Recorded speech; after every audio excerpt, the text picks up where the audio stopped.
So with scumbling, you're going to take, you can either take one color or a couple of colors.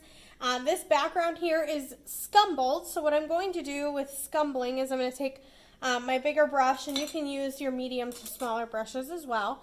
But I'm going to grab my brush and I'm going to mix a couple of colors. So I'm first going to take maybe a little bit of green, and I'm just going to pull it over toward my burnt umber, and I'm adding a little bit of water,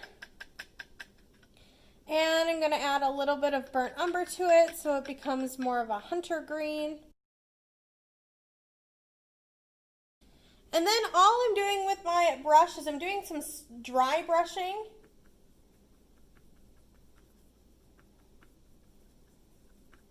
And I'm kind of going in these half circle sort of C methods.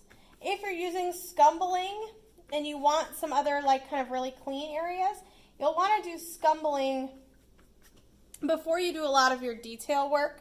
Otherwise, what's going to happen is you'll kind of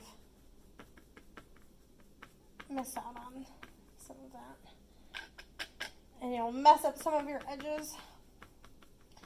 So it gives it sort of like a fuzzy texture. Now I might go in down here with some scumbling,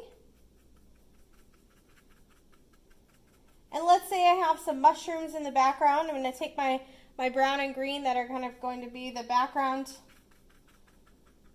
part of the background. And I'm going to work in a little tiny bit of red. And those would start to maybe stand for some mushrooms in the background. So scumbling can kind of give you these sort of blends. I could use a smaller brush if I wanted some smaller areas.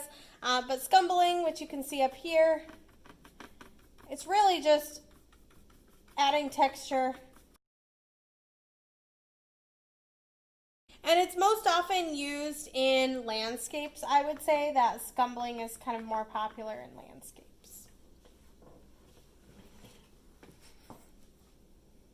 Lots of layers works really well, so I would kind of leave this scumbled area, and then I'm going to go back over it like I did over here and added some red. I would go back over here and add more and more layers, which would give it more depth.